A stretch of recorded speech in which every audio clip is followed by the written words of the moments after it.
Welcome to the Stakeholder Health Podcast. I'm Tom Peterson. Thanks for joining us. Stakeholder Health is a movement of people in healthcare systems, along with others, who are learning to cross the sidewalks around their hospitals in order to share in the life of their communities. You'll find plenty of resources on our website, stakeholderhealth.org. Your hosts are Dora Barilla of Providence St. Joseph Health and Gary Gunderson at Wake Forest Baptist Health.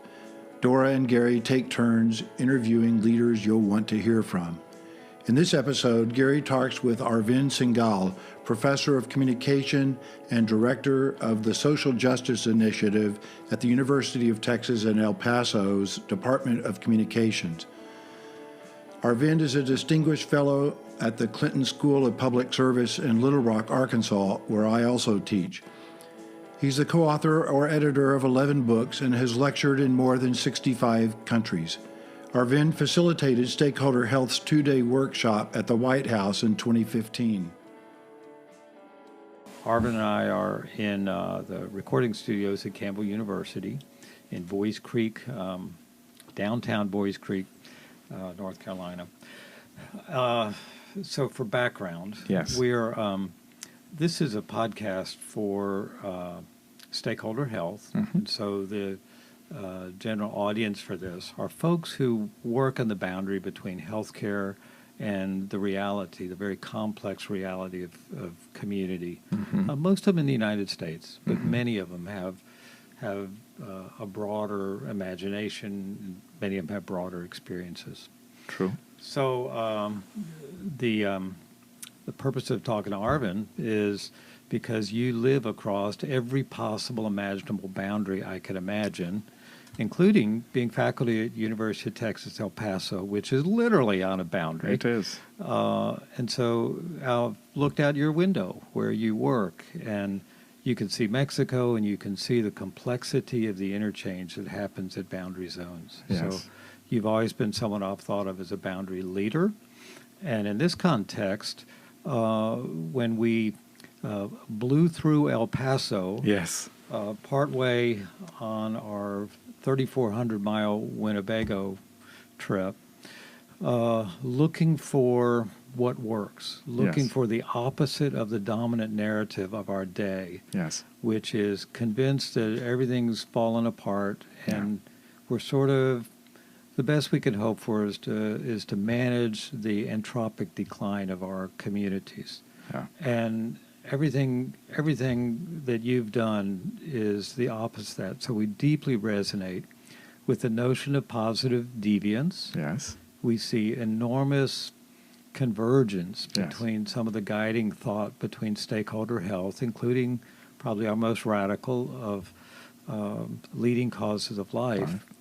But the other striking thing about your work is its exquisite attention to detail, to the actual practices, True. not making heroes out of those who find a new way, but being very curious about what are they doing. And so you honor the highest virtues and the most nitty-gritty, granular, practical work that is also virtuous. So let me start. We'll have about 30 minutes. Yes. How in the world did Arvind become Arvind?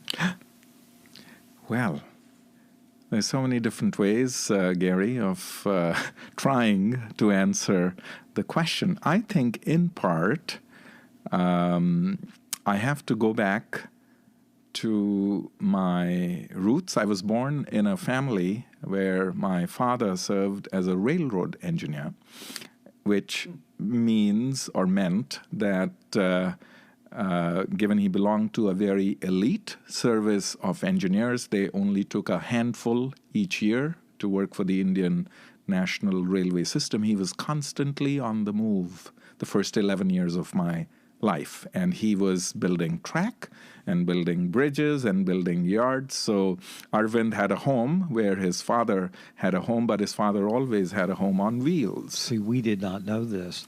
My dad was also a civil engineer for the railroads in Baltimore and West Virginia. So well, we grew up in the same family. We did, indeed. So movement, not just physical movement, but movement was always an inherent part of my upbringing. And we know that it's not just going down a railway track, but going to an uncharted territory, living in 7 or 8 different locations in the first 11 years of my life, being in a country as India, where you move into a different state, a different language, a different set of food habits, a different set of climate, and taking it in your stride like a sort of a rolling pin or a rolling wheel. And so I think movement has been an integral part of who I am, and that might explain why I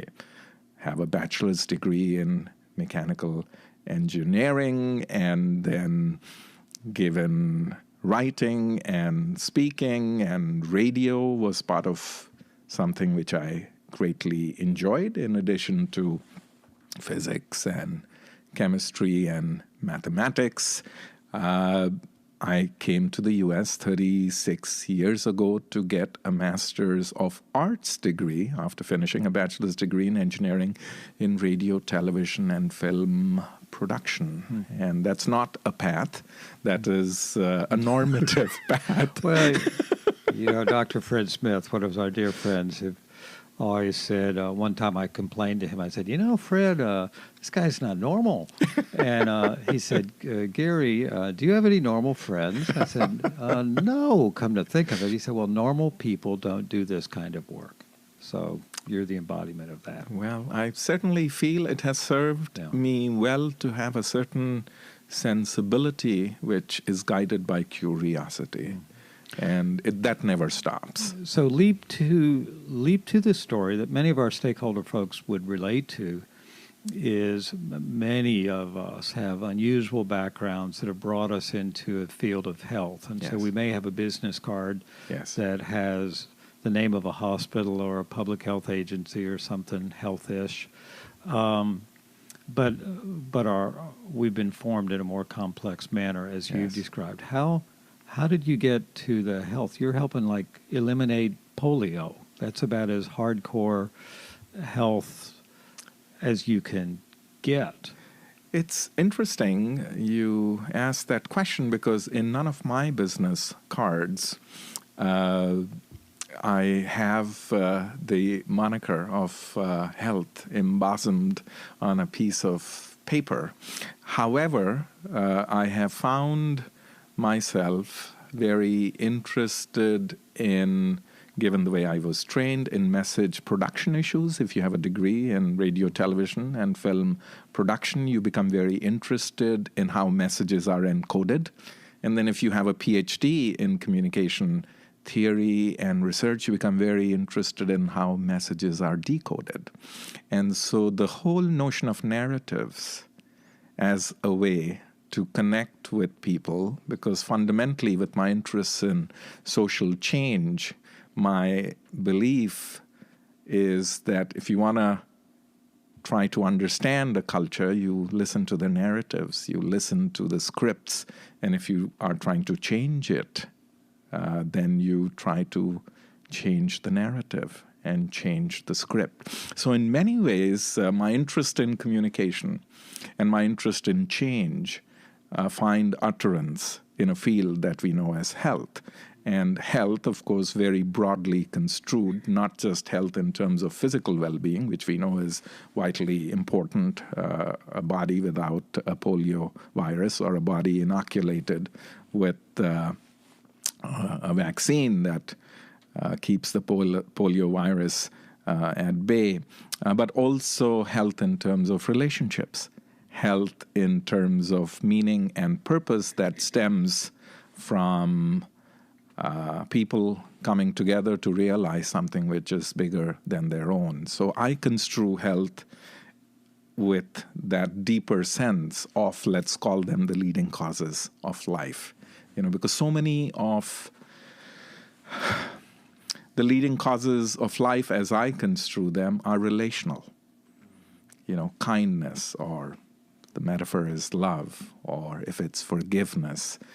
They are all very communicative actions. And I'd say that my interest in this was sharpened in 1994, when, as a young assistant professor, I was invited to be on the technical advisory group of what was a $170 million USAID project called AIDS Cap, and it was providing technical assistance to 17 high-priority countries, mostly in sub-Saharan Africa. And I realized that of a 13-member technical advisory group, I was the only one who did not have a degree in public health or in medicine. And I was the only person from communication. And how did I find myself there? I don't know, but I was struck that, and we met in Washington, D.C., every 2 months for a period of 5 years or something like that. I was struck in the very first meeting that while there were a lot of conversations around the table about the virus and what it does to the body, which is important to talk about, but nobody was talking about the relational virus, the stigma, the virus which is, I would suggest, even more virulent than, in many ways, the biological virus, because you can make peace with it. But how do you make peace with the way prejudice and discrimination are enacted, which prevents people, as you know, to go get a test, and even if you get a test, and so on. So the bridge I want to make Yes. is, as you know, I have some background at the Carter Center and Yes. was friends with many of the extraordinarily courageous men and women who were going to the end of the road and battling polio Yes. and guinea worm. And Yes. there's a handful of diseases that actually are scientifically capable of being eliminated. Yes. And that in itself was an audacious Yes. thought. But most of the threats to human community, most of the burden of disease that we suffer, most of the negative pathologies in our work are not capable of being eliminated in the same way you can eliminate the transmission of a disease. Yes. So most of what we've got to work with is harder Yes. than eliminating an entire category of smallpox or polio. Yes. Right now, we're in this season within the institutions of health care and public health in which only recently has the World Health Organization, and now pretty much everybody believes that a primary driver of health outcomes is actually socially driven. And so we talk about social determinants, Yes. which I imagine for an expert in positive deviance sort of grates on your language nerve endings right off the bat. But talk to me a little bit about how radically different it is, but what a moment of opportunity it is that healthcare and public health are embracing the social aspect of the conditions that we're not just called to engage in an abstract mission, but increasingly our reimbursement patterns, our contracts, require us to demonstrate competence in engaging the social factors of disease. How much of that is getting the story right? Go right back to the power of the narrative. Well, maybe I'll respond to that with a little story, with a narrative. I distinctly remember when I offered the first class on positive deviance at the University of Texas at El Paso 10 years ago. It remains, I think, to this date, the only full-length semester-long course that we teach on the positive deviance approach. And of course, the fundamental premise of the positive deviance approach that we live in a highly complex world where you cannot really take care of things with a technical solution like a vaccine or, the problems that we face are far more complex with a whole host of underlying causes that are intertwined, and just trying to sort of unsort them or sort them will be very difficult. And this story to me sort of brings it home in a humanistic way. I had a student in class, and you may have heard this story. Her mother had died of breast cancer when she was very young, and she, in the class for her class project, said, Dr. Singhal, I'm very interested in the positive deviance approach because, I live in a community, the Hispanic community, where we know that the cancer screening rates for women when it comes to mammograms or pap smears, which are technical ways of addressing issues of prevention, are very, very low. And so she fundamentally asked a question which had never been asked before. And you'd see how social processes come into play as we quote her question, the research question, and the answer she found. So her question simply was, are there women in El Paso County in a particular zip code, which is the poorest of poor zip codes, which basically means there are people of low socioeconomic status who may not have medical insurance, who, when it comes to health-seeking behavior, are not the ones who are going for mammograms and cancer screenings.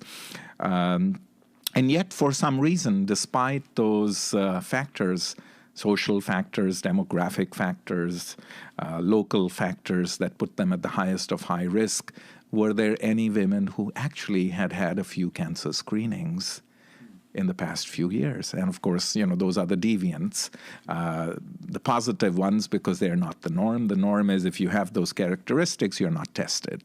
And the answer that she found, what were the characteristics of those who actually did get cancer screening tests when they shouldn't have, because they're not the norm, was that it had nothing to do with them, but it had everything to do with their daughters. Wow. Because their daughters knew about HPV, they were the ones who had smartphones, they were the ones who knew that they would need to take care of their mother. When the mother fell sick, they would tell the mom, you're going to go for this cancer screening test. It happens at this clinic at this hour when the test is offered free. And you're not going alone. I'm going to go with you. I'm going to drive you because I know exactly where to take you. And guess what? We are not going alone, just you and I. I'm going to take Aunt Emily, and I'm going to take Aunt the whole social support. So part of the obvious magic of that story is this was not a relationship just between an asymmetry of generational technical knowledge. It was a relationship of love. Absolutely. Of care, of compassion, of looking into the future and saying, I'm protected by HPV. I know the significance. I have access to a smartphone and information where I can take my mother, whom I deeply love and care, and my aunts, and create the conditions for them to be at a place where they can easily be, but aren't. So you could do poetry about this, but you do data about this. Yes, this is all data-driven, because the question that she asked was completely data-driven. Are there women is a measurable variable, in El Paso County, that's a measurable locale, who are, let's say, above the age of 40, that's very measurable, who belong to a Hispanic Latino community, that is very measurable, who live in a certain zip code, that's very measurable, who have had 2 cancer screenings in the last 3 years, that's very measurable. And it would be pretty easy to play out the delta between those who, I'm thinking getting to the cost issues and just the utilization issues that would come out of the difference between when someone is screened, and not just the tragedy in the lives of their life and those who love them, but the systems that bear the cost of delayed care. Absolutely. Absolutely. And we are not talking of an individual. We are talking about, in this case, of course, it was a few women coming out of a class project. But if you look at the implications programmatically of what this means, it means that we spend so much time and effort in our Newtonian world of, if go to his third law, that if this is the problem, well, an equal and opposite solution. So if Hispanic women are not going for testing, well, Hispanic women should go for testing. And we direct all our efforts there. Whereas what the science of complexity or the complex nature of social systems is telling us is there can be nonlinearity. And you can do a small little thing here with, let's say, the daughters of women who are not going, which can then create the conditions for not just that woman to go because it's her daughter, but create the conditions for others to go. And once they begin to go, what does it do for others, the neighbors? So would you be bold enough, and I know the answer that yes, you would be bold enough, but I want to tease you in the direction of evaluation. Yes. Of things that we say have succeeded. Yes. That we attribute to technical, linear, Newtonian, equal and opposite, fixation sort of solutions. There are multiple health programs who are claimed to be as successes, often dealing with highly complex, I'm thinking of all the food-related, metabolic syndrome-related problems.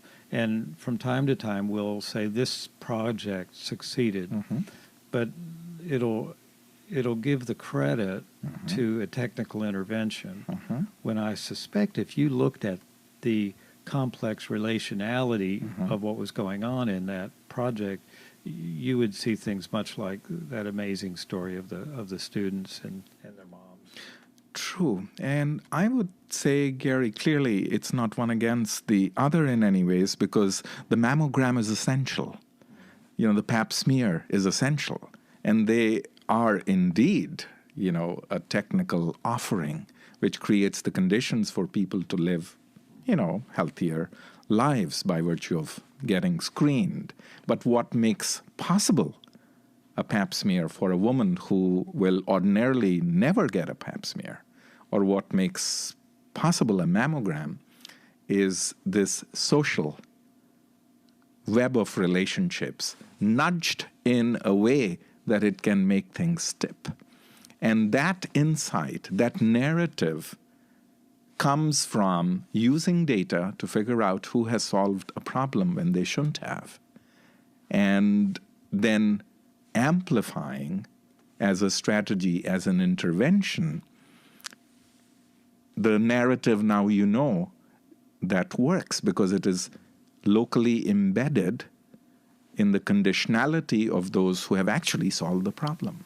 And I've heard you say, tease this out a little bit, there are many narratives in which the hero becomes the one who is sort of set apart from the everyone else's failures. Yes. But I've heard you say that you need to be careful about making heroes here focus on the practices that they've discovered. Critical. And that has been, I'd say, one of the lessons, because ordinarily, when I think this whole approach got started, the natural tendency is to valorize the one who has solved the problem. And of course, you need to identify those, to identify what is it that they're doing. So as part of the natural process of asking a data-driven question, it'll lead you to either an individual or a household or a unit which is doing relatively better than the others with the same odds or against all odds. So what follows typically, as it happened in the positive deviance approach, is you tend to say, look here, look what they are doing. And that's fine. I mean, that's one way. But then, of course, there's a sort of a natural immune response. Oh, yeah, they will do it because they're different. Whereas the key, which turns which opens the door, is not who is behind the key, but the key itself, which means the focus really should be on the behavior. What is it that they are doing that makes the difference? So the difference is that it's the young girl who asks, not asks. She tells, not just tells, persuades, because the mom still says, I don't need to go. But she says, no, you're going with me because you've got transport and you've got Aunt Amelia with me. So one of the implications, the Oh. power of this, is that the focus, the approach you're commending, Yes. is not one of adopting personality traits. In other words, there are some people who are natural positive deviants and those who are not. But what you're really describing is a methodology that helps us do this work. Yes. This is actually, that seems to be the revolutionary edge of this. I believe so. Because sometimes I'm asked, so what does this mean? Does this mean that if in El Paso County your positive deviance inquiry shows that, young girls play a big role in getting their mothers, now can you replicate this? And I think that's the wrong question to ask. Clearly, it's replicable. That was the question I was about to ask. Because clearly positive deviance happens in a container that is very local. But at the same time, I do not think it's a cop-out, because you want to ask the question, given in this particular context of El Paso, given the context of the Hispanic Latino culture, you have a daughter who's better informed, knows about health-seeking behaviors, and she's the one who makes possible for her mother and her aunts to go. But if you go to another level of abstraction, I mean, that's what theory building is, and you ask the question, what is happening here? What you're saying, what you see is what's happening here is the reason why somebody who would ordinarily not goes is because there is a nudge that comes from somebody who has some clout, and has some clout at a very deep, personal, relational level. You also see that that person takes care of all the logistical issues, which rarely are considered. Transportation, how would she know where to go? And creating the social support. So to me, what is most meaningful is not just that in a local context, you have a daughter who creates the conditions for the mother to go. But to me, at a theoretic level, it is who is the one who asks, who is the one who creates the conditions for the logistics to work them in a way that she knows where to go and she's taken there. And the web of social support and network, which we know is very important when you say, well, why would I go alone? But I'd be okay going alone if I'm going with, So part of the implication, I'm aware, in our work, we're in post-Christendom, post-modernism, post-industrial, post, almost every kind of the social architecture that our society has been formed in. All of that is fluid now. And so the reason you need to back up to the theoretical level is to look with new eyes at the social ecology in which we actually live and say, who cares about this person besides someone who has a technical reason to view them as an object to give a mammogram to or vaccinate? Who is in relationship? And so the eyes for the relationality in our social systems is the critical step towards figuring out how to work. Precisely. And that's where it gets interesting. That's where the scaling and that's where the amplification lies. So it may not be that it's a daughter in North Carolina or in India, but I think those principles of logistics, transport, knowing where a service is offered, the act of somebody being willing to go along, and the social support that is needed. And I think this very pointed data-driven question in a highly complex world where there's so many intertwined causes is sorted out by valorizing or identifying first. What is it that makes the difference? And then a level of abstraction, which, a theory building, if you may, which says, can we bring relationships, logistics, social support together in a way that it completes a relationship. So how much theory do you need? I can see those who would be interested in not just in El Paso, but across the border at Juarez, and Winston-Salem, and let's do San Bernardino, and someplace in India and in South Africa. To see all of those different places, you need some theoretical capacity to see many. But what you're also suggesting is if you care about your own place, you need the capacity to have a theory in order to see your own place with new eyes. I believe so. There's tremendous value, even if one, let's say, was completely atheoretical. Let's go there. There's tremendous value in applying this method, which believes that data has value, provided you ask a data-driven question that has never been asked before, of outliers, and that, of course, has its own theory in terms of, the normality and how our fixation, I'm going to use that word, fixation with normality, has in some ways kept us very limited, because the normal curve, by its very narrative, valorizes average, valorizes mediocrity. And that's okay. It serves that function if you're trying to make uniforms and make uniforms that would fit most people. You're not really very interested in the outliers. But when it comes to solving social problems, valorizing mediocrity is not very helpful. It is helpful to ask the question, is there somebody, an outlier who solved the problem, and not a negative outlier, because that's what we are generally focused in, deviance in a very sociological sense, but one who solved the problem when they shouldn't have. So even if you were an interventionist, just using a data-driven mindset without any theory building, I think you would get to a good place.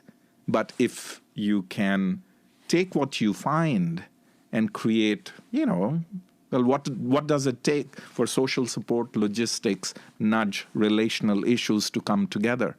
That in itself, I think, has tremendous value, because that can then, I think, geographically go beyond the local. Right. So we're about out of time, but yes. I want to ask you, you've just spent days on a very interesting, I would say, deviant university setting. I know a good bit about Campbell. Yes. You spend a lot of your time crossing generations. Yes. What do you see happening in the younger generation that is positive for you, that gives you hope that we can be different? A lot. I do think that, in part, Gary, the problem with, we are still young, as Jim says. We have a lot of generative years ahead. But I think one thing which those of us, let's say, who are somewhat advanced on the variable of age. Well, that was so very sensitive. And it's a continuous variable, and it goes in one direction. No, you back up. We're going to edit that out. All right. We often, if we are not curious enough, if we are not hungry enough, we are incapacitated by our training. And what gives me the most hope about young people is that their minds can be shaped. And, the institutions of higher learning, I have my own beef with them. We are so focused on cultivating habits of the heart. No, we are so focused on cultivating habits of the head. And I ask the question, when you begin to cultivate habits of the head, where you then begin to subscribe to a certain point of view, then you see that trained incapacity comes into play, where you begin to look at the world as, a nail if you have been trained as a hammer, or, as something to be screwed on if you are a screwdriver. So I think the greatest hope I see with young people is their innate ability to embrace, if we can provide them the enabling conditions, to cultivate not just habits of the head, but have a sense of curiosity, a sense of humility, which is a habit of the heart. And I think that's where you can begin to go places when ideas can circulate and percolate as opposed to being summarily dismissed because it doesn't fit a certain paradigm. We were in an executive meeting the other day. We're at Academic Medical Center, and someone made the comment about raising up the next generation. And I said, you know, we've never been here before either. We are the next generation in this crazy new world of healthcare and public health and social this and that. We've never been here either. True. Yeah, and the path, I think, is one where we can either choose to say, you know, we are we and you are you, or, you know, we can choose to walk together.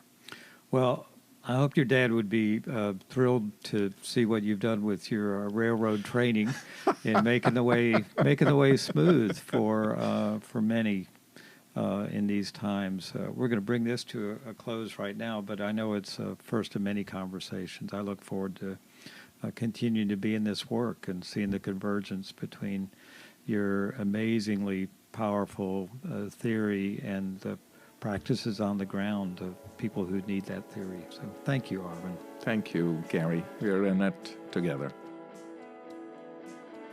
Thanks for joining Stakeholder Health in this conversation with Gary Gunderson and Arvind Singhal. Be sure to visit us at stakeholderhealth.org. Until next time,